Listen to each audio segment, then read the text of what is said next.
할렐루야 할렐루야 할렐루야 할렐루야 할렐루야 할렐루야 할렐루야 할렐루야 죄짐 맡은 우리 구주 어찌 좋은 친구인지 걱정 근심 무거운 짐 우리 주께 맡기세 할렐루야 할렐루야 할렐루야 할렐루야 할렐루야 할렐루야 할렐루야 할렐루야. 하나님은 영이시니 예배하는 자가 신령과 진정으로 예배할지니라. 아멘.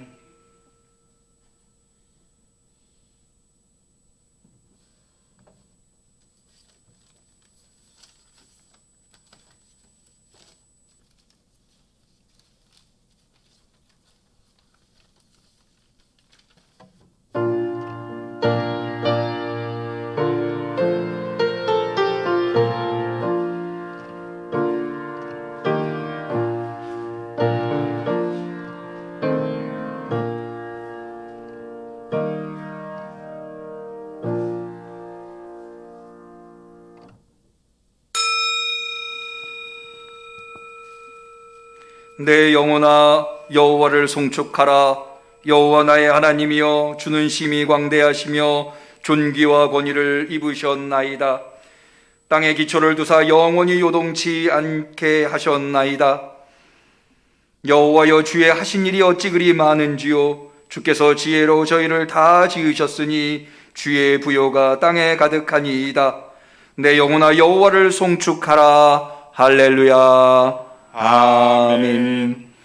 하나님께서 베풀지 아니하시면 티끌 하나도 이 우주 공간에 있을 수 없습니다. 하나님께서 다스려 주시지 아니하면 작은 열매도 얻을 수 없습니다. 이 풍성한 가을을 우리에게 허락하여 주신 놀라운 하나님의 창조주 전능하신 여호와 앞에 예배 올려드리나이다.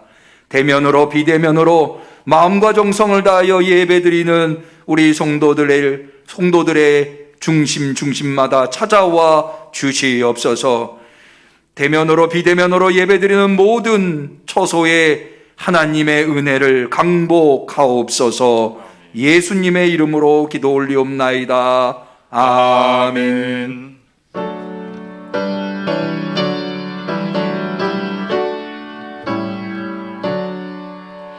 온 천하 만국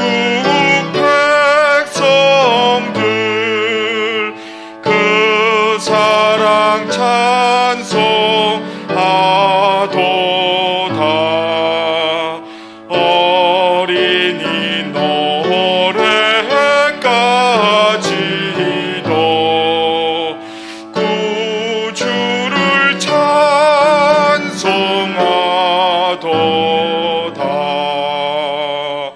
아멘.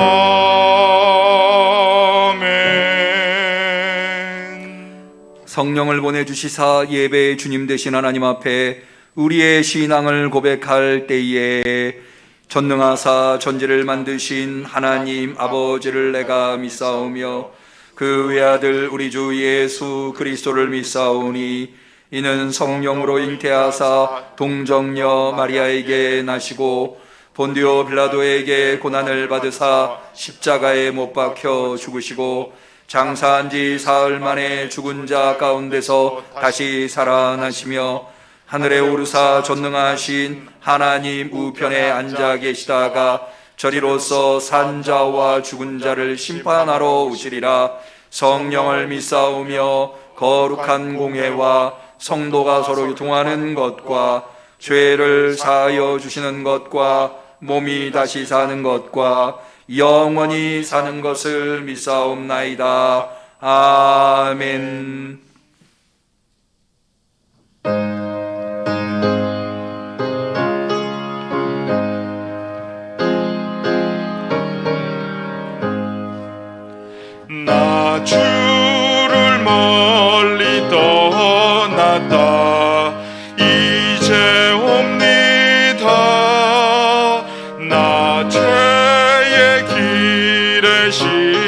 살려 주여 옵니다.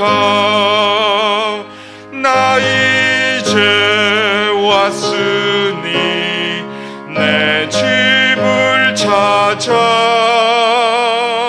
주여 나를 받으사 맞아 주소서.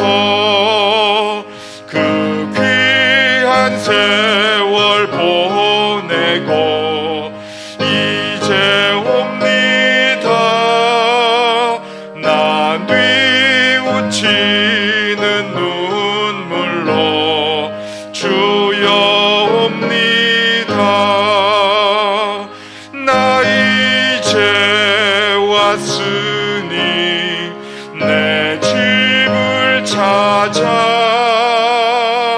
주여 나를 받으사 맞아 주소서.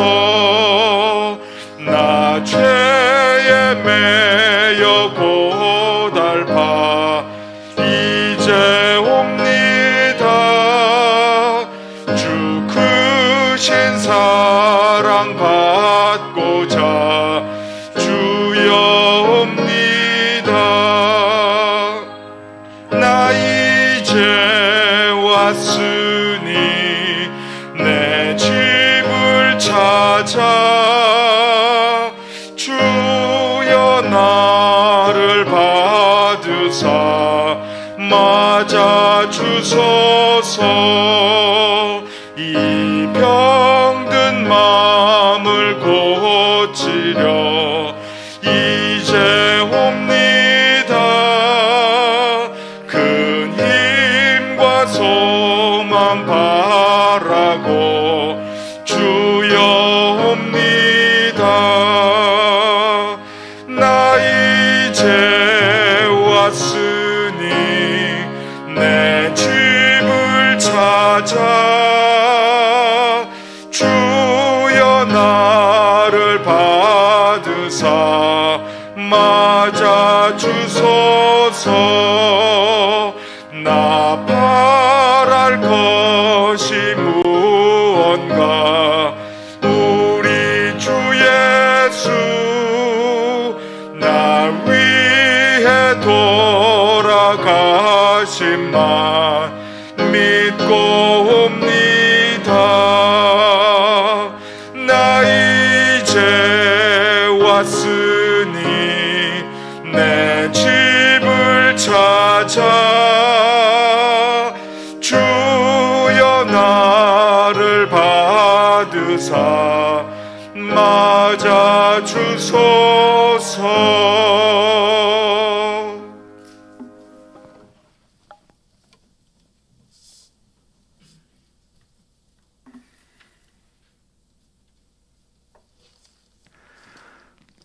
거룩하고 복된 날을 허락하신 하나님, 존귀와 찬양을 받으시옵소서.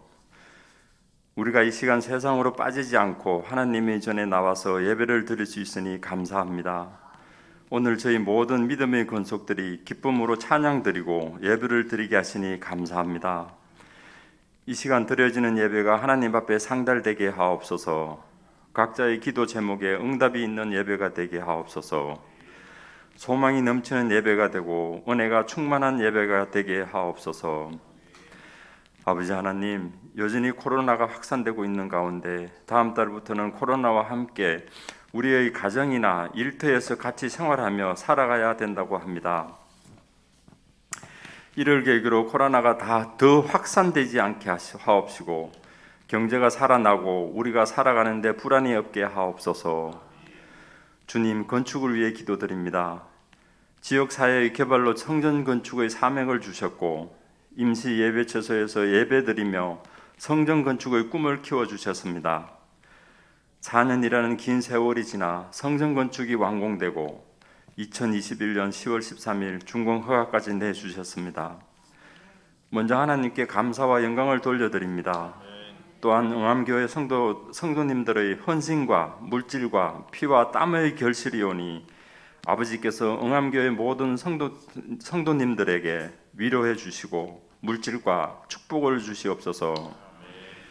앞으로 남아있는 재정을 위해서도 기도드립니다. 전액 마무리가 될 때까지 주님께서 함께 하옵소서. 응암교회와 함께 하시는 하나님 아버지, 응암교회 가족들이 모일 때마다 은혜 받고 은혜의 힘으로 어려운 환경과 상황들을 뛰어넘게 하시고 가정과 일터에서 구원의 기쁨과 자원하는 마음으로 살아가게 하옵소서. 말씀 전하신 남기현 목사님, 성령으로 기름 부어주셔서 하늘의 권세와 능력으로 더하여 주옵소서. 그 말씀을 우리의 삶 가운데 능력으로 나타나게 하옵소서. 주님 앞에 힘들고 지친 몸 이끌고 나온 주의 자녀들, 오늘 말씀으로 힘을 얻게 하시고 믿음으로 승리하게 하옵소서. 시온 찬양대의 찬양을 기쁨으로 받아 주시옵소서. 성전 곳곳에서 예배를 위해 섬기고 봉사하는 헌신의 손길들을 기억하시고 저들의 삶을 축복하여 주시옵소서. 우리 주 예수님의 이름으로 기도드렸습니다. 아멘.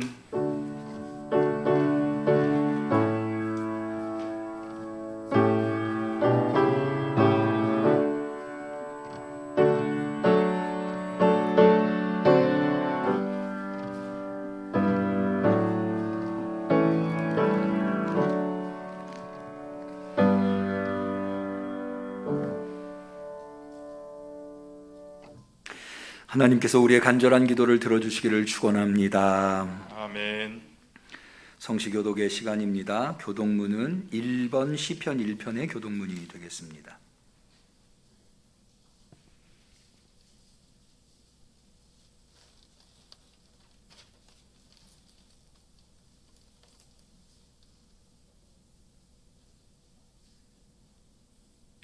교독문 1번 시편 1편.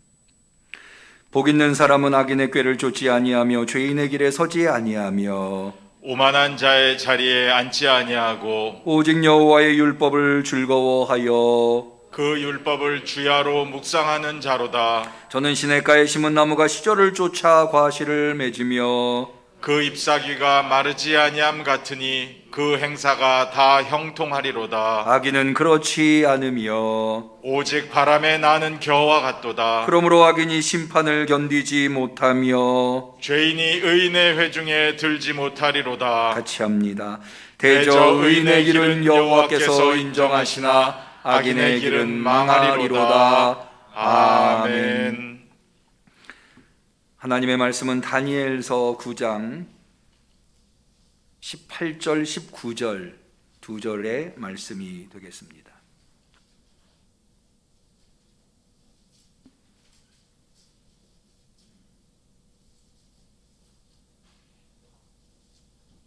성령 강림절 22번째 주일에 10월 세 번째 주일에 하나님께서 주신 소중한 하나님의 말씀 다니엘서 9장 18절 19절 말씀을 우리 마음에 새기면서 같이 정성껏 받들어 읽도록 하겠습니다.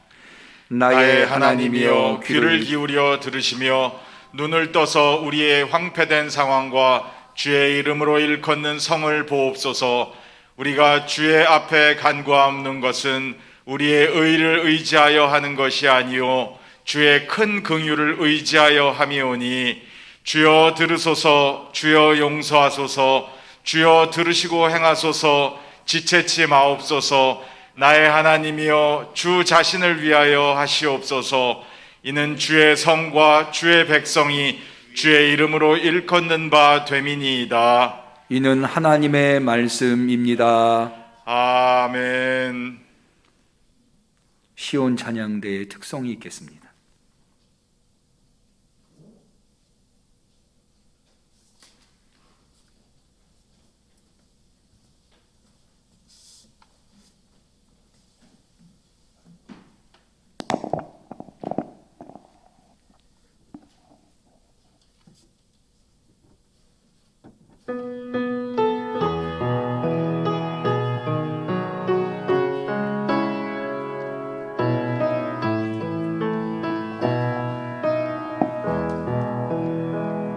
주를 향한 나의 사랑을 주께 고백하게 하소서.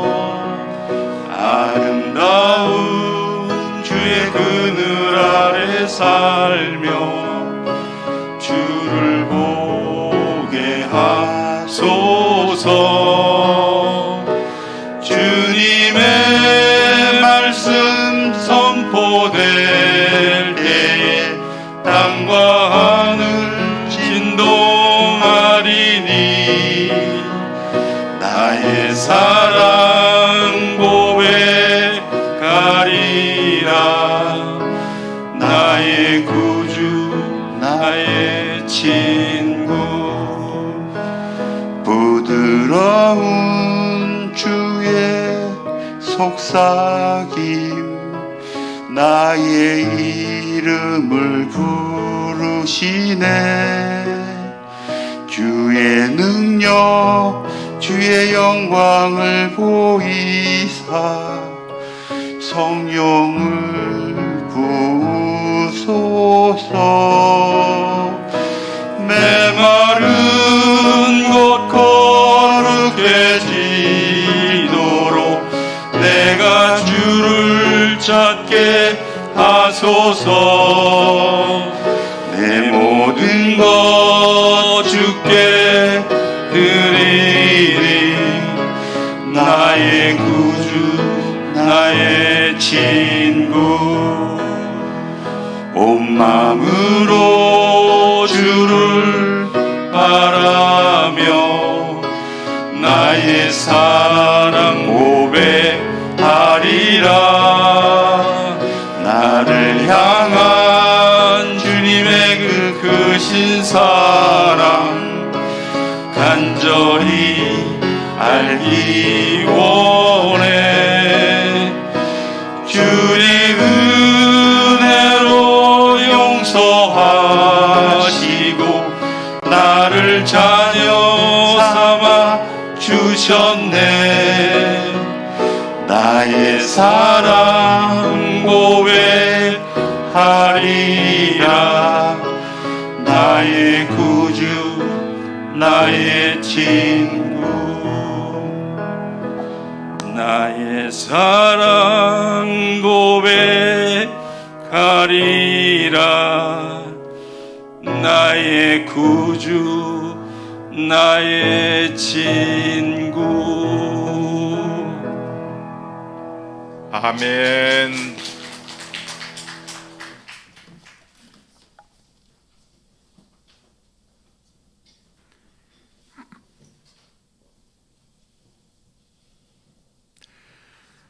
우리 성도님들은 회개하십니까? 최근에 언제 회개하셨습니까? 회개 기도를 하나님한테 올리시나요?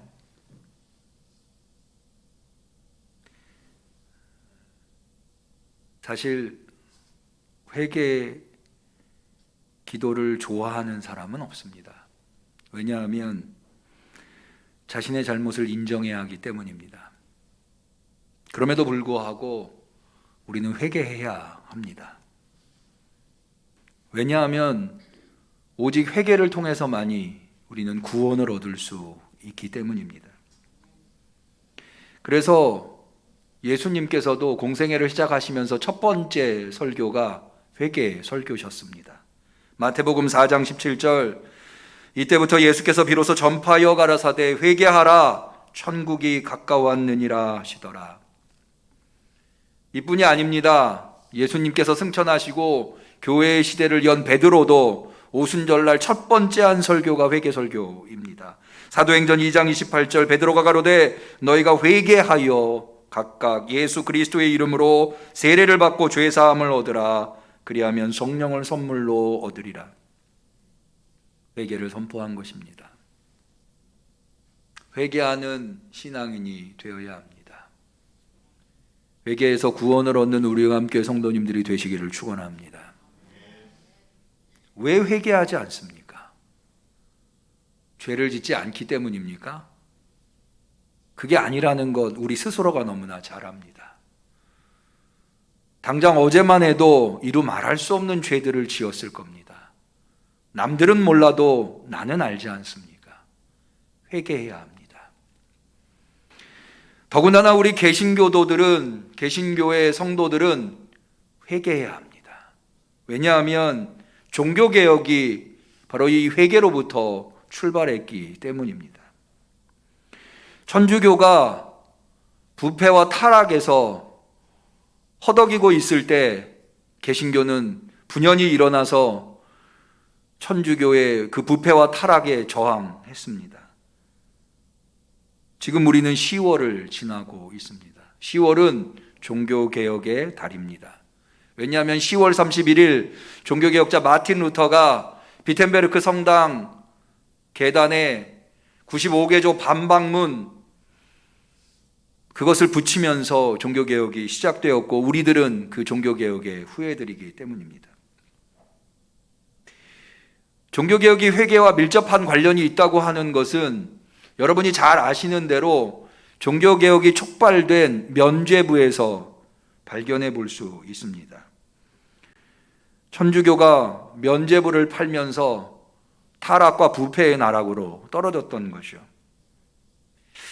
곰곰이 생각해 보면 여러분 만약 우리 교회에서 여러분들에게 면죄부를 판다면 여러분 사시겠어요? 아마 아무도 안 살 것 같은데요. 그런데 왜 천주교에서 판매하는 면죄부를 그때 당시에 성도들은 샀을까요? 사실 여기에는 조금 더 깊은 천주교의 교리가 자리를 잡고 있습니다. 바로 고해성사라고 하는 교리입니다. 천주교에는 칠성례라고 하는 성례전이 있습니다. 우리 개신교는 오직 세례식과 성찬식 2개의 성례전만 인정하지만 천주교에서는 7개의 성례전, 결혼식이랄지 장례식이랄지 혹은 신품성사라고 해서 우리의 목사 안수식 같은 것도 다 성례전에 속합니다. 그 중에 아주 중요한 성례전이 고해성사입니다. 고해성사 잘 아시죠? 자신의 잘못을 사제한테 고백해서 용서를 받는 것이 고해성사입니다. 사실 이 고해성사가 굉장히 중요한 이유가 예수님을 믿었더라도 고해성사를 제대로 하지 않아서 죄가 남으면 그런 죄가 남아있는 성도가 임종했을 때 그가 가는 곳은 천국이 아니라 연옥이라고 하는 곳을 가야 합니다. 연옥은 연단하는 감옥입니다.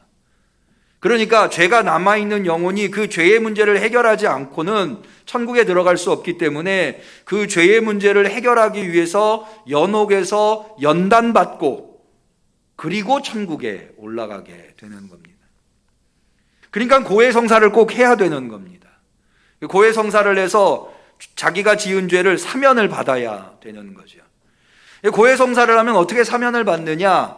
이것의 뿌리는 교황권에 있습니다. 교황권이라고 하는 것 중에 가장 중요한 것이 사면권인데요. 교황에게는 죄를 사면할 수 있는 권한이 있다고 천주교는 믿습니다.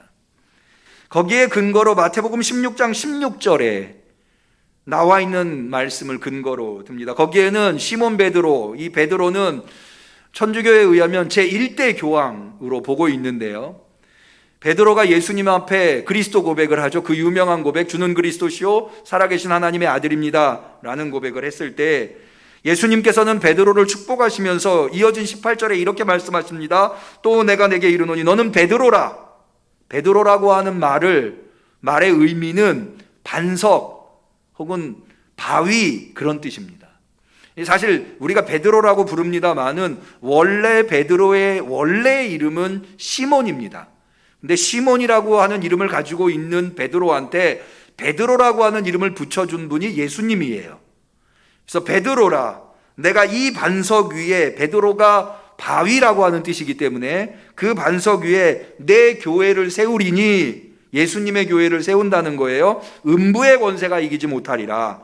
19절이 굉장히 중요한데요. 내가 천국 열쇠를 내게 주리니, 베드로에게 천국 열쇠가 있다는 거예요. 여러분, 이 천국 열쇠를 베드로가 가졌다고 하는 것은 이렇게 추정해 볼 수 있죠. 베드로가 천국에 들어가고 못 들어가고를 결정하는 사람이다. 우리 모두 다 천국에 들어가기를 원합니다. 우리 영암교회 성도님들은 다 천국에 가실 수 있기를 축원합니다. 그런데 그 문지기로 누가 있느냐? 베드로가 있다는 거예요. 베드로가 열쇠를 열고 문을 열어줘야 들어갈 수 있고, 베드로가 열어주지 않으면 들어갈 수 없다는 거죠. 그러면 베드로는 어떤 기준을 가지고 누구에게는 열어주고 누구에게는 열어주지 않느냐? 천국 열쇠라고 하는, 베드로가 들고 있는 천국 열쇠가 뭐냐? 이어진 말씀에 이렇게 되어 있습니다. 내가 땅에서 무엇이든지 매면 하늘에서도 매일 것이요, 내가 땅에서 무엇이든지 풀면 하늘에서도 풀리리라. 이것을 천주교회는 어떻게 해석하고 있는가 하면, 베드로가 죄를 용서하면 용서를 받아서 천국에 들어갈 수 있고, 베드로가 용서하지 않으면 용서를 못 받아서 천국에 들어갈 수 없다. 이렇게, 다시 말해서 베드로에게 주신 천국 열쇠라고 하는 것은 사면권이다, 이렇게 생각하고 있는 거죠. 그래서 그 베드로, 일대 교황인 베드로에 의해서, 교황에 의해서 위임받은 사제에게 가서 고해성사, 자신의 죄를 고백하면 그 사제가 용서해 준다라고 하는 것이 바로 고해성사가 가지고 있는, 천주교가 이해하고 있는 교리입니다. 그러면 왜 면죄부를 파느냐? 여러분, 고해성사에서 용서를 받으면 되는데 고해성사를 다 하지 않고 죽은 성도들은 어디로 간다고요? 죄가 남아있어서 연옥에 가는 거예요. 그래서 자신의 죄가 다 해결돼야 천국에 올라가는 거죠. 그러니까 살아있는 사람이 지은 죄는 고해성사에서 용서받을 수 있어요. 그런데 돌아가신 분의 죄는 용서받을 길이 없는 거죠. 연옥에서 고생하면서 죄의 문제를 해결해야 천국에 갈 수 있으니, 그래서 돌아가신 부모님을 위해서 판 것이 면죄부입니다. 면죄부를 사면 연옥에서 고생하시는 부모님이 천국으로, 그 죄가 해결돼서 사면이 돼서, 왜 교황에게 사면권이 있고 그 사면권을 위임받은 자들이 사제들이니까 그 사제들에 의해서 사면권을 구매하면 연옥에 계신 부모님의 죄가 해결돼서 천국으로 간다, 이런 논리를 가지고 있는 겁니다. 그러나 우리 개신교는 회개를, 사면권을 그렇게 이해하고 있지 않습니다. 해결해야 할 문제는 아까 말씀드린 마태복음 16장에 나와 있는 이 베드로에게 주어진 천국 열쇠라고 하는 것이 무엇이냐 라고 하는 것.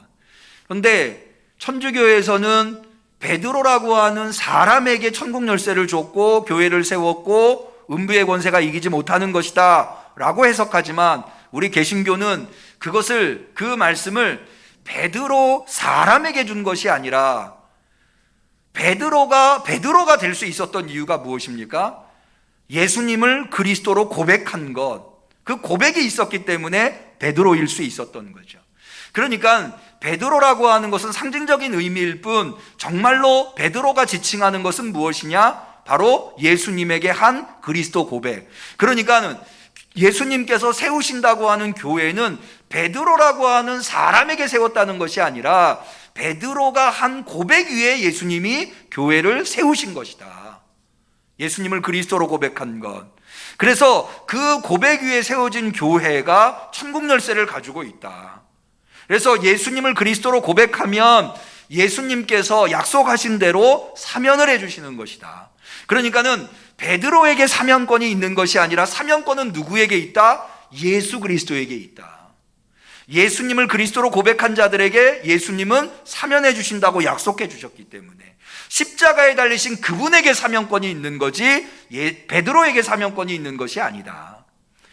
사실 저는 그 마태복음의 맥락을 보면 이것을 개신교의 해석이 좀 더 맞다고 하는 것을 이해할 수 있는데요. 왜냐하면 예수님께서 베드로를 그렇게 축복하시고 난 다음에 처음으로 예수님이 예루살렘에 가서 고난받으시고 십자가에 죽으시고 부활하실 것을 예고하시거든요. 첫 번째로 순환 예고를 하시는데 이전에는 한 번도 제자들한테 말씀하신 적이 없어요. 처음 그 예수님의 순환 예고를 듣자 베드로가 깜짝 놀랍니다. 그러면서 예수님 앞을 가로막고 예수님 그리마옵소서 합니다. 그때 예수님이 베드로를 향해서 뭐라고 그럽니까? 사탄아 내 뒤로 물러가라.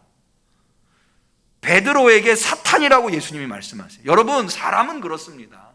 사람이 아무리 강직해 보여도요, 사람이 아무리 바위같이 보여도요, 사람은 연약할 수밖에 없어요. 그러니까 사람은 바위가 될 수 없어요. 사람은 반석이 될 수 없어요. 오직 뭐만 우리의 구원의 반석이냐? 예수를 그리스도로 고백하는 믿음, 깨달으시기를 축원합니다. 그 믿음만이 우리의 반석일 수 있는 거예요. 그 믿음을 통해서 우리는 구원받는 것이고, 그 믿음을 통해서 우리는 사면받는 것이고, 그 믿음을 통해서 우리는 천국에 갈 수 있게 되는 겁니다. 믿음은 변개하지 않는 거니까. 주님의 약속은 변개될 수 없는 거니까요. 그 바로 주님의 약속이 우리의 반석이지, 베드로는 반석일 수 없는, 인간 베드로는 불완전할 수밖에 없고 연약할 수밖에 없는 겁니다. 그래서 우리는 사제에게 회개하지 않습니다. 고해성사하지 않습니다. 왜? 교황에게 사명권이 있는 게 아니거든요. 그러니까 사제에게도 사명권이 있지 않아요. 사명권은 누구에게 있다고요? 예수 그리스도에. 그래서 우리는 예수 그리스도의 이름으로 기도하는 겁니다.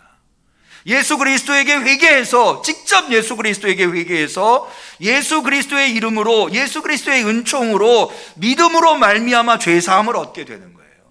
오직 의인은 믿음으로 말미암아 살리라. 마음에 새기시기를 축원합니다. 그러므로 우리 그리스도인들, 특별히 개신교도들은 회개해야 해요. 왜? 개신교, 종교개혁이라고 하는 것, 개신교라고 하는 것이 바로 이 올바른 회개로부터 시작되었기 때문입니다. 종교개혁은 우리에게 또 다른 측면을 알려줍니다. 그건 뭐냐 하면, 올바른 회개가 얼마나 중요한가. 여러분, 사실 천주교가 그렇게 부패하고 타락한 것이 올바른 회개를 하는데 실패했기 때문 아닙니까? 그러므로 우리 그리스도인들은 올바른 회개를 하나님 앞에 올려야 합니다. 올바른 회개가 되지 않으면 어쩌면 이렇게 얘기할 수도 있을 거예요. 올바른 회개를 하지 않으면 회개를 아니함만 못하다.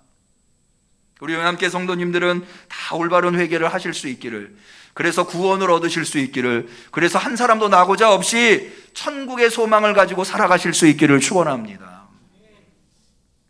그러면 우리는 어떻게 올바른 회개를 해야 할까요? 10월 달이 종교개혁의 달이라고 그랬죠. 저는 이 10월 달에 우리 성도님들이 이런저런 소원의 기도를 하나님 앞에 올리고 계신 줄로 알아요. 하나님 앞에 찾아 나올 때마다 하나님이 들어주시기를 원하시는 기도의 제목들이 있으실 거예요. 그런데 이 10월에는 무엇보다도 회개 기도를 하시는 우리 성도들이 되었으면 해요. 어떻게 하면 올바른 기도를, 회개 기도를 할까요? 저는 오늘 다니엘이 하는 회개 기도를 통해서 올바른 회개 기도가 무엇인가에 대해서 나누어 보고자 하는 겁니다. 오늘 우리가 읽은 본문은 앞서 말씀드린 대로 다니엘의 회개 기도입니다. 우리 다니엘서 9장 3절을 볼까요? 내가 금식하며 베옷을 입고 죄를 무릅쓰고 주 하나님께 기도하며 간구하기를 결심하고 내 하나님 여호와께 기도하며 자복하여 이르기를. 이것은 아주 전형적인 회개 기도의 모습입니다. 자복이라고 하는 것이 스스로 자자에 엎드릴 복자입니다. 스스로 엎드려서 하나님 앞에 기도하는, 회개 기도하는 거죠. 그런데 다니엘의 회개 기도가 올바른 회개 기도라고 하는 것을 어떻게 알 수 있느냐? 자, 우리 다니엘서 9장 20절입니다.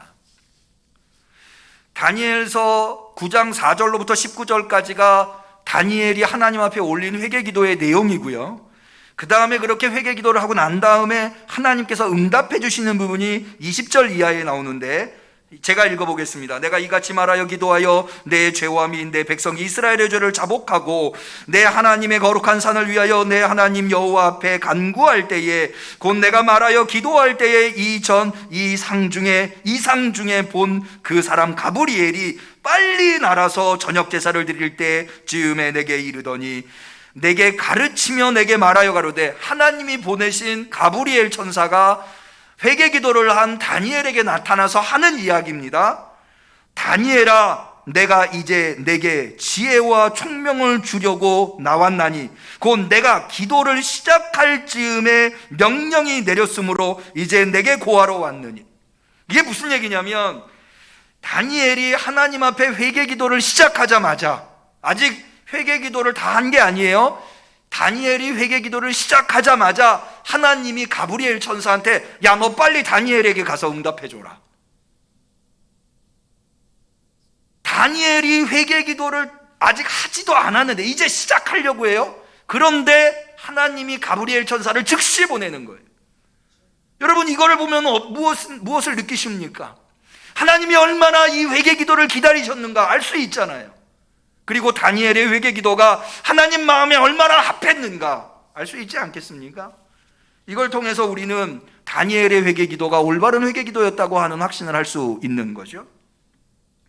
그러면 다니엘의 회개 기도에는 어떤 내용이 담겨 있길래 그것이 하나님이 이렇게 회개 기도를 드리려고 하자마자 하나님이 천사장을 보내서 응답을 하시는 것일까?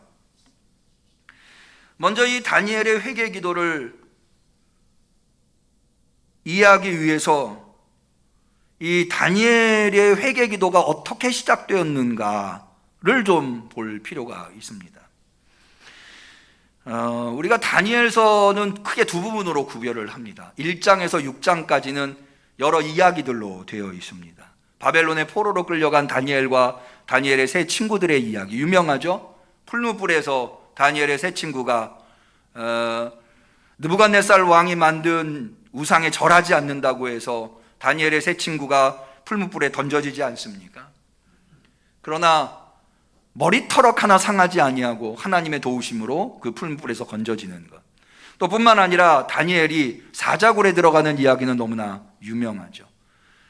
왕이 앞으로 한 달 동안 왕에게만 절하고 기도해야 한다고 하는 조서의 어인을 찍었는데도 불구하고 총리 대신이었던 다니엘이 여전히 예루살렘을 향해서 여호와를 향해서 기도하는 해서 결국에는 사자굴에 들어가게 되는, 그러나 다니엘을 모함에 썼던 간신배들이 오히려 사자의 입에 찢기는 것을 우리는 다니엘서의 전반부를 통해서 보게 됩니다. 그러니까는 다니엘이라고 하는 지금 인물이 처해 있는 상황은 포로 생활이라고 하는 것. 자신의 고향은 완전히 초토화되고 자신의 민족은 바벨론의 포로로 끌려와서 노예 생활을 하고 있는 상황이 지속되고 있다고 하는 것.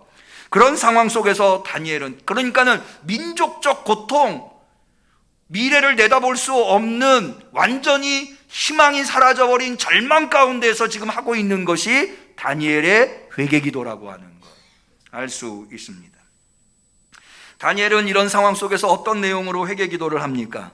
오늘 본문을 통해서 우리가 알 수 있는 세 가지, 올바른 회개가 무엇인가에 대해서 세 가지로 알 수 있습니다. 첫 번째는 다니엘이 하고 있는 올바른 회개는 하나님을 인정하는 것이었습니다. 하나님이 이 세상을 다스리고 계신다. 하나님이 통치자다. 이거는 무엇을 의미하느냐? 하나님 앞에 잘못하면 하나님의 처벌을 받는다고 하는 것. 고대에서 통치자들이 하는 아주 중요한 일이 뭐냐면 재판하고 처벌하는 거예요. 여러분, 솔로몬 재판 아주 유명하죠? 왕들이 하는 일 중에 가장 중요한 일이 전쟁에 나가서 자기 나라를 지키는 것이었고, 두 번째로는 전쟁이 아닌 평화 시기에는 재판을 하고 처벌을 하고 나라의 질서를 세우는 거예요. 여러분, 하나님이 우리를 다스리시고 계시고 통치하고 계신다고 하는 것, 여러분, 지금 다니엘이 처해 있는 상황은 바벨론의 왕이 통치하는 거였어요. 그러나 바벨론 왕이 아니라 누가 우리를 다스리신다? 하나님이 우리를 다스리신다. 그러므로 하나님 앞에 범죄한 자들은 하나님 앞에 처벌받는다고 하는 것, 다니엘은 명백하게 기억하고 있는 것입니다. 우리 4절을 볼까요? 크고 두려워할 주 하나님, 주를 사랑하고 주의 계명을 지키는 자를 위하여 언약을 지키시고 그에게 인자를 베푸시는 자시요, 우리는 이미 범죄하여 패역하며 행악하며 반역하여 주의 법도와 규례를 떠났사오며. 천하를 다스리시는 하나님 앞에 범죄했다고 하는 것을, 그래서 처벌받아 마땅한 자신이라고 하는 것을 고백하는 것을 볼 수가 있습니다. 하나님은 그렇게 다스리시는 분, 처벌하시는 분, 얼마든지 심판하실 수 있는 분입니다. 그러나 그럼에도 불구하고 회개한다고 하는 것은 하나님이 그렇게 매우 엄한 통치자임에도 불구하고 하나님의 인자와 자비는 놀랍게 크다고 하는 것, 오늘 우리가 읽은 18절에 나옵니다. 다시 한번 볼까요? 나의 하나님이여 귀를 기울여 들으시며 눈을 떠서 우리의 황폐된 상황과 주의 이름으로 일컫는 성을 보옵소서. 우리가 주의 앞에 간구하옵는 것은, 지금 회개 기도를 하는 것은 우리의 의를 의지하여 하는 것이 아니요 주의 큰 긍휼을 의지하여 함이오니.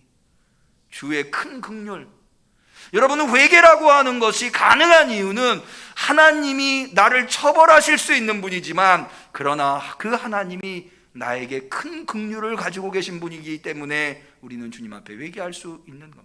여러분, 우리가 부모님한테 잘못했을 때 우리의 잘못을 부모님한테 고백할 수 있는 이유가 무엇입니까? 부모님이 나를 꾸짖겠지만 결국에는 나를 용서해 주실 것이라고 하는 확신이 있기 때문에 우리가 부모님한테 잘못했을 때 부모님한테 용서를 구하는 것 아닙니까? 반대로 우리가 자녀들이 우리한테 잘못했을 때 용서를 구하기를 기대하고 바라고 있는 이유가 무엇입니까? 처벌하기 위해서? 아니에요. 용서해 주려고. 용서해 주려고 자녀가 잘못했을 때 자기의 잘못을 부모에게 고하고 회개하기를 바라는 거죠. 하나님도 마찬가지. 하나님은 어떤 분이시냐? 나를 얼마든지 처벌하실 수 있는 온 우주 만물을 다스리시는 분이시지만, 그러나 이 우주의 크기보다도 하나님의 그 심판의 무서움보다도 더 큰 긍휼과 자비를 가지고 나를 사랑해 주시는 분이시기 때문에 내가 용서받을 수 있다는 믿음을 갖고 회개할 수 있는 겁니다. 두 번째로는 다니엘의 회개 기도 안에서 발견해 볼 수 있는, 다니엘의 회개 기도가 올바른 기도, 회개 기도라고 하는 것은, 다니엘은 철저하게 자신이 죄인임을 고백합니다. 이 죄인임을 고백한다고 하는 것은 어떤 의미를 포함하고 있는가 하면, 자신이 하나님으로부터 처벌받아 마땅하다고 하는 것을 고백하는 것입니다. 우리 5절 6절을 한번 보실까요? 우리는 이미 범죄하여 배역하며 행악하며 반역하여 주의 법도와 규례를 떠났사오며, 우리가 또 주의 종 선지자들이 주의 이름으로 우리의 열왕과 우리의 방백과 열조와 온 국민에게 말씀한 것을 듣지 아니하였나이다. 무엇입니까?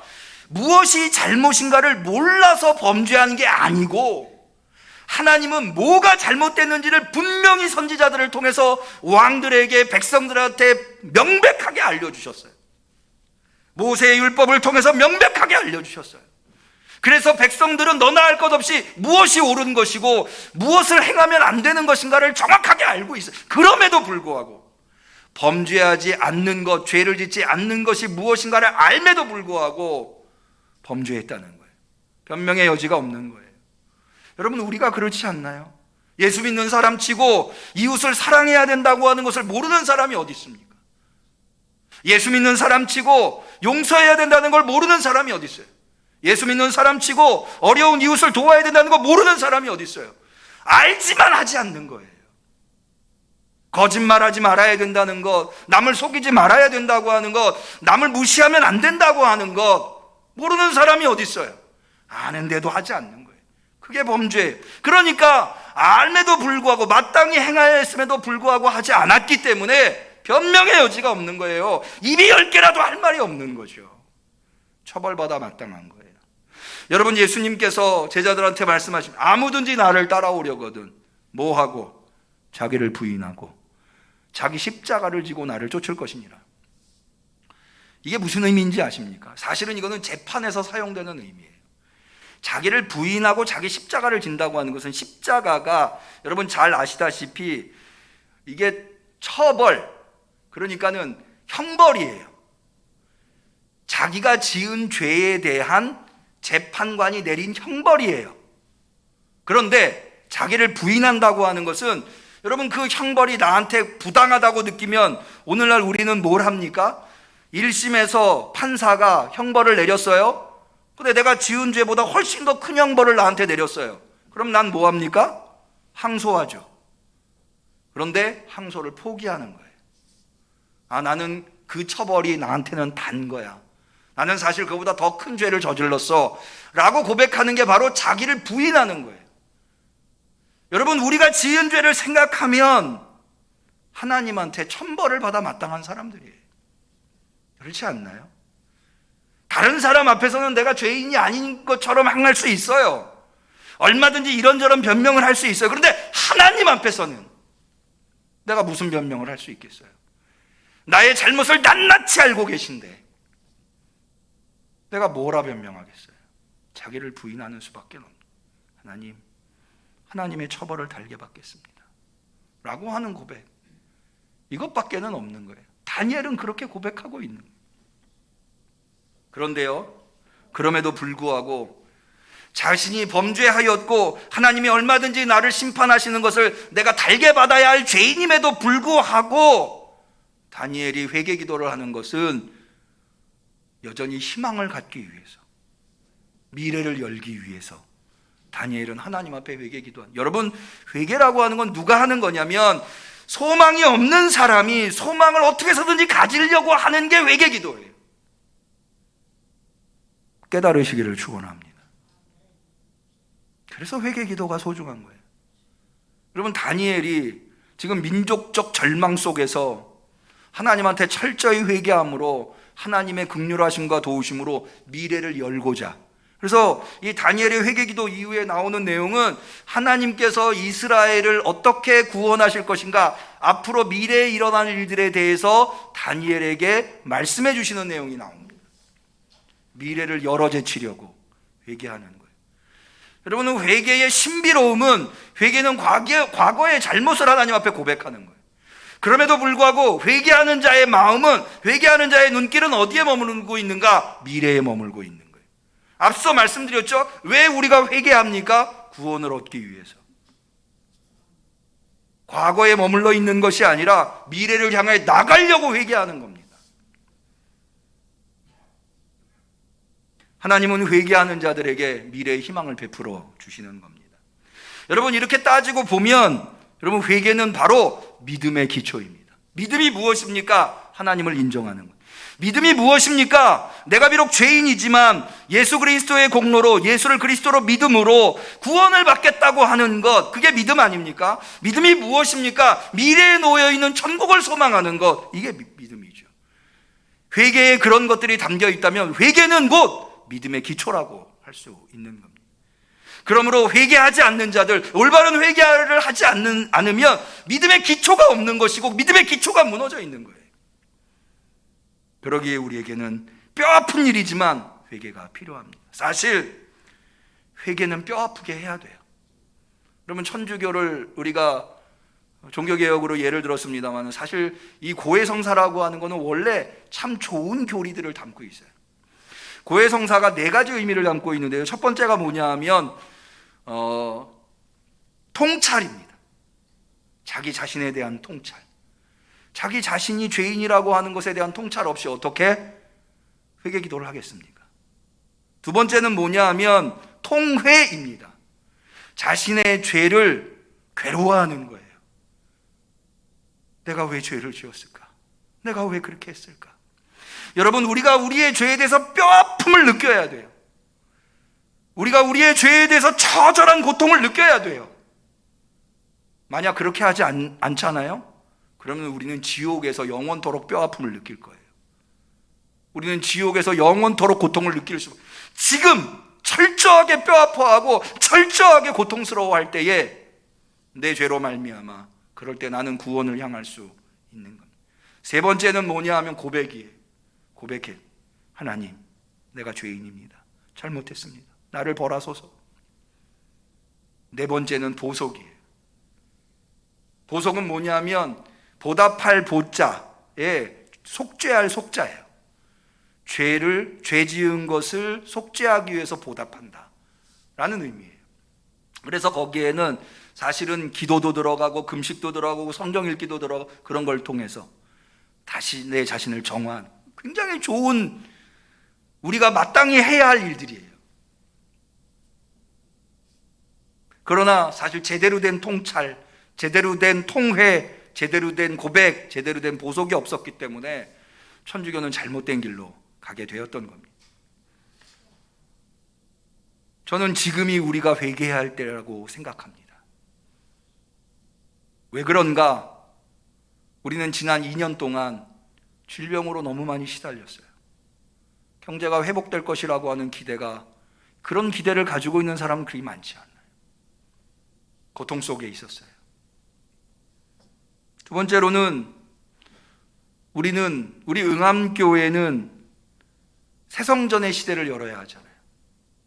새성전의 시대를 열려고 하는 자들은 과거를 정리할 수 있어야 돼요.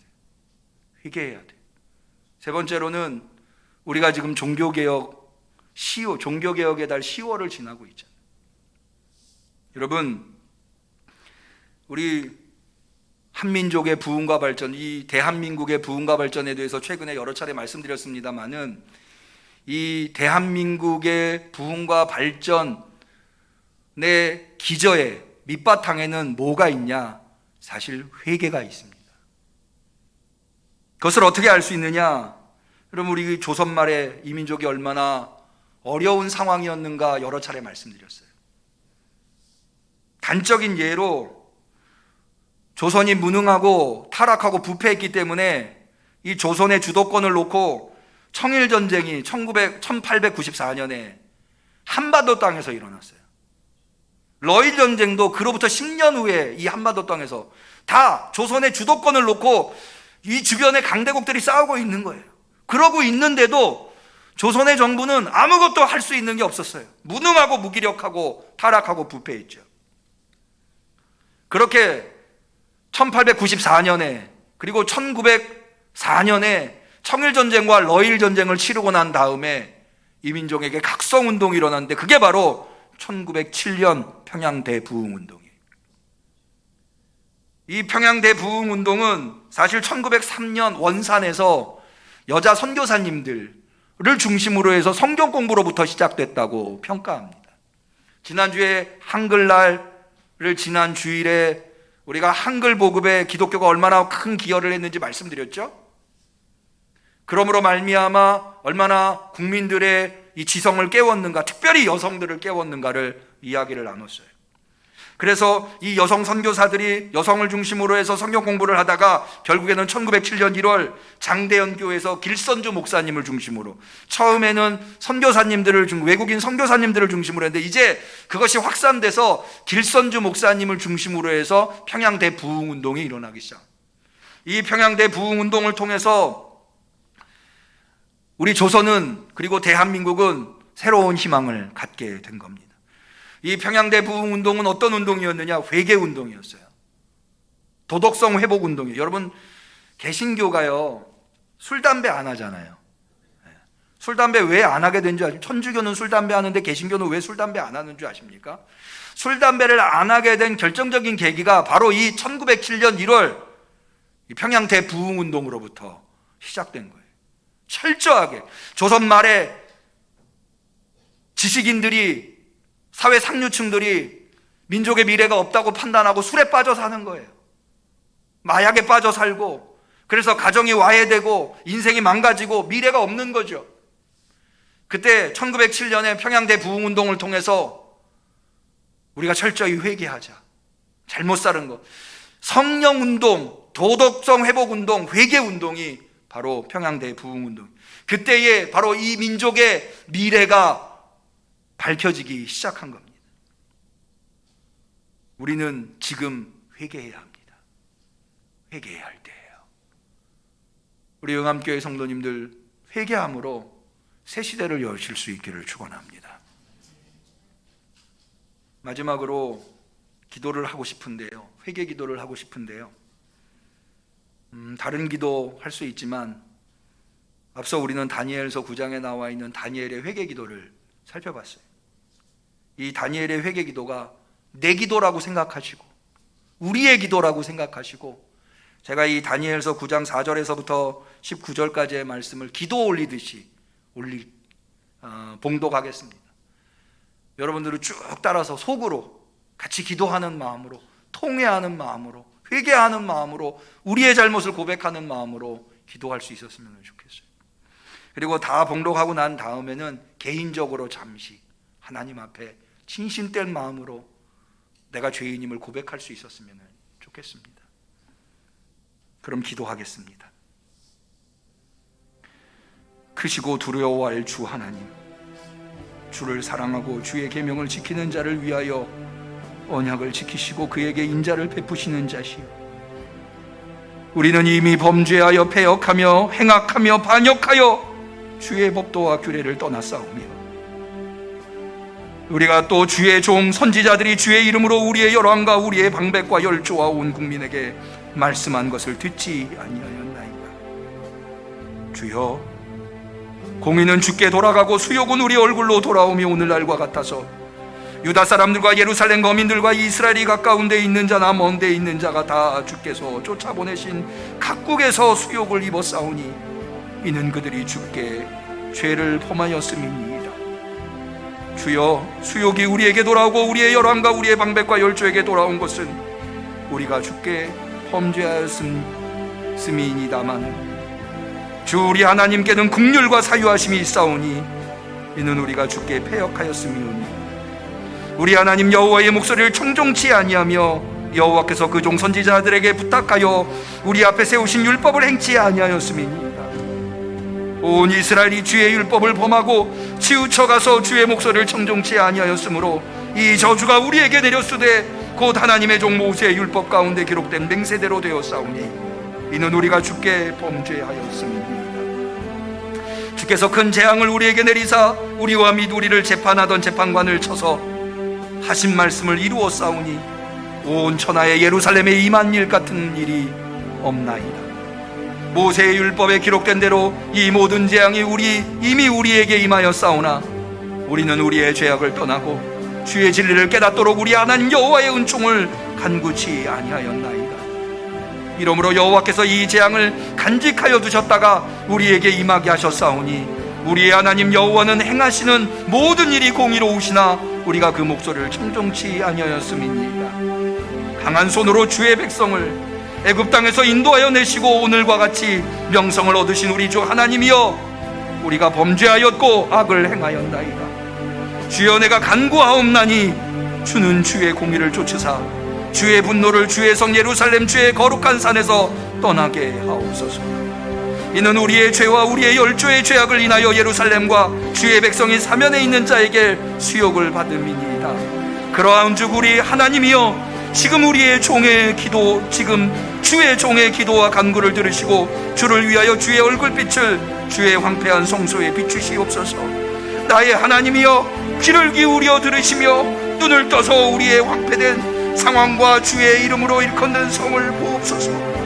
우리가 주의 앞에 간구하옵는 것은 우리의 의를 의지하여 하는 것이 아니었고 주의 큰 긍휼을 의지하여 함이오니 주여 들으소서, 주여 용서하소서, 주여 들으시고 행하소서, 지체치 마옵소서. 나의 하나님이여, 주 자신을 위하여 하시옵소서. 이는 주의 성과 주의 백성이 주의 이름으로 일컫는 바 되옵나이다. 이제는 나와 하나님만이 아는 죄를 주 앞에 고백하는 시간을 잠시 갖겠습니다. 주여, 죄인이 나왔나이다. 용서하옵소서. 회개합니다. 주 앞에 부끄러운 죄를 너무나 많이 용서하옵소서. 새롭게 태어나기를 원하는 주님 자비를 베푸소서. 우리에게 긍휼하신 하나님의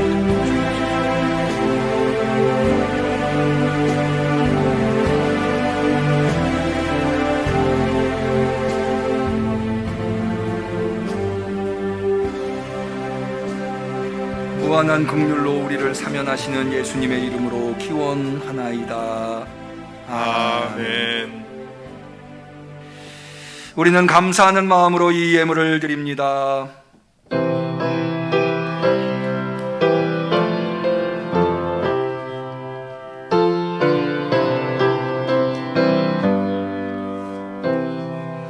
주 날개 밑 내가 편안히 쉬네. 밤 깊고 비바람 불어쳐도 아버지께서 날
앞에 귀한 예물 드린 손길이 있습니다. 11조 예물, 선교원금, 목적원, 건축원금, 주정원금, 성미 이영옥 권사님, 주님 감사합니다. 더욱더 주님을 섬기게 하소서, 충성케 하소서.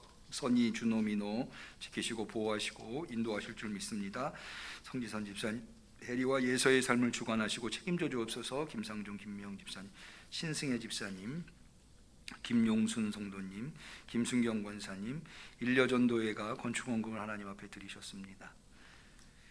주님의 자녀 오주연 수험생 시험 잘 볼 수 있도록 예수님 함께 하실 줄 믿습니다. 이영옥 권사님, 범사에 감사합니다. 유기순 권사님, 주님 감사해요. 주님의 세밀한 음성을 따라 살게 하소서. 김문정 성도님, 조수연, 조영만, 조영웅, 박선영, 성령 충만하게 하소서. 주님과 동행하기 원합니다. 박선영 집사님, 문명으로 생일 감사원금 전정미 집사님, 강훈숙 권사님, 정길순 집사님, 이완순 집사님, 김태현, 김사랑 어린이 감사 예물 드렸습니다. 기도 올리겠습니다. 처벌받아 마땅한 우리들을 이토록 사랑하여 주시옵시사. 구원의 길을 열어주시고 우리를 사면받고 천국 소망 바라볼 수 있도록 베풀어 주신 하나님의 놀라운 은혜가 너무나 감격스러워 오늘도 하염없이 주 앞에 나와서 예배드리되 정성껏 눈물로 준비한 예물 올려드리나이다. 주님, 이 예물이 어찌 주님이 베푸신 그 사면의 은혜를, 죄 용서함의 은혜를 갚을 수 있겠습니까? 하오나 이것밖에는 표현할 길이 없어 여기에 마음을 담아 주께 예물 올려드리오니 주여 이 예물을 받아 주옵소서. 이 예물을 사용하실 때에 더 많은 이들이 주로부터 용서함을 받게 하옵소서. 주님을 사랑하는 마음으로 주님의 은혜에 보답하는 마음으로 예물 드린 손길 또한 주님의 은총을 더욱더 채워주시기를 원하나이다. 대면으로 예배드리는 성도들뿐만 아니라 비대면으로 예배드리는 성도들, 교회에 나오고 싶지만 이런저런 형편 때문에 코로나로 인하여서 나오지 못하고 비대면으로 예배드리는 성도들에게도 하나님의 놀라운 은총과 자비를 베풀어 주시옵시사. 그들이 질병에 시달리지 아니하고 질병을 이겨내고 하나님이 맡겨주신 사명을 감당하며 하나님께 늘 영광 올려드릴 수 있는 삶을 살아가게 하옵소서. 하루를 살아도 천년의 가치를 가지고 살아갈 수 있는 우리 성도들이 되게 하옵소서. 예물 속에 담겨있는 우리 성도들의 간절한 눈물들을 주께서 헤아리고 계신 줄로 믿습니다. 어떻게 미래로 나아가야 될지 모르는 이들에게는 희망을 주옵소서. 미래를 열어제칠 수 있는 힘과 능력을 허락하여 주시옵소서. 주저앉아 있는 이들에게는 다시 한 번 더 새 힘을 주시옵시사. 여호와를 앙망하는 자는 독수리가 날개쳐 올라갈 것이라고 약속하신 그 말씀을 성취하여 주시옵소서. 주님, 무엇보다도 우리 성도들 이 경제적으로 어려운 시대에 물질 때문에 눈물 흘리지 아니하도록 물질의 축복을 쏟아 부어 주시옵소서. 베풀고 나눌 수 있는 은혜가 그들의 손길로 차고 넘치게 하옵소서. 간절히 축복하며 예수님의 이름으로 기도 올리옵나이다. 아멘.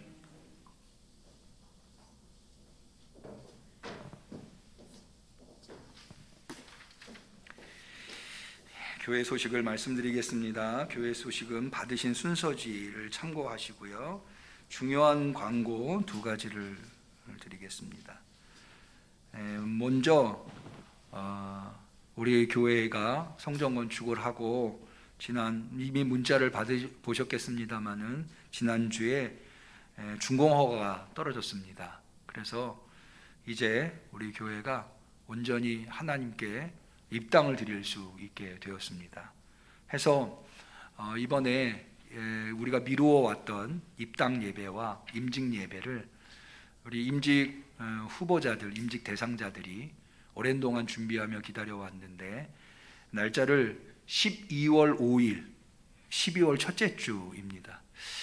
엊그저께 코로나 방역 당국에서 4단계를 2주 연장한다는 발표가 있었죠. 아마도 11월 달이 되어야 우리가 기대하고 있는 이 위드 코로나 방역이 좀 완화되는 그런 상황이 전개될 것 같아서 최대한 좀 방역이 단계적으로 한꺼번에 다 풀리지는 않고 단계적으로 풀릴 거를 예상을 해서 최대한 늦추어서 12월 첫째 주에 입당 예배 및 임직식을 갖고자 계획합니다. 아직도 한 달 보름 정도 남아 있습니다만은 잘 준비되어서 예식만 잘 준비되는 것이 아니라 우리 임직 후보자들도 장로 후보자, 안수집사 후보자, 권사 후보자들도 잘 준비되어서 훌륭한 임직자들이 될 수 있도록 기도해 주시면 감사하겠습니다. 생일이신 분이 계시네요. 우리 전정미 집사님 오늘이 생일이신데 축복하고요. 양우진 청년, 김병규 청년 이번 주가 생일이네요. 축복합니다. 우리 성도들 축복해 주시기 바랍니다. 우리 서로 축복하는 축복의 노래를 하겠습니다. 사랑하는 자여. 우리 곁에 계신 분들 비대면으로 예배 드리시는 성도님들도 서로를 보시면서 축복의 노래 하겠습니다. 사랑하는 자여 너의 영혼이 잘됨같이 언제나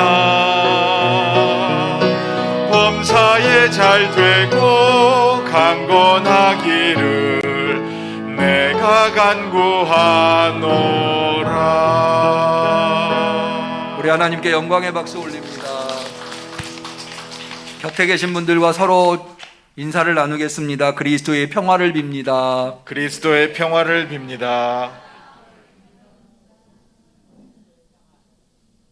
감사합니다. 송영 하시겠습니다.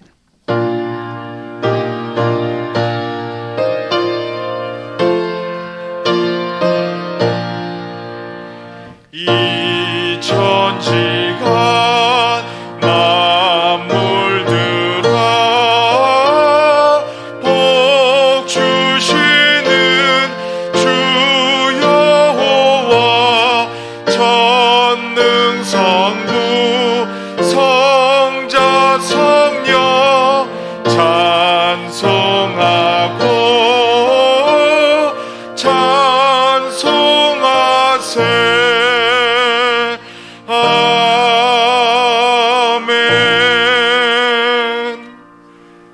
이제는 도저히 용서받을 길 없는, 그래서 멸망에 이를 수밖에 없는 숙명을 안고 살아가는 우리들에게 예수 그리스도 독생자 아들을 보내어 주시사 십자가의 모진 질고를 감당하심으로 말미암아 그 예수 그리스도를 믿음으로 구원의 길을 열어주신 예수 그리스도의 놀라운 은혜와 하나님 아버지의 극진하신 사랑과 성령님의 신비로운 교통하심, 충만하심, 역사하심이 이제 회개를 통하여서 하나님 앞에 바로 서며 그리하여서 긍휼을 입어 새 시대를 열기로 결단하는 우리 성도들 머리 위에, 우리 응암교회 위에, 이 나라의 민족 위에 지금부터 영원까지 함께 하시기를 간절히 축원하옵나이다. 아멘.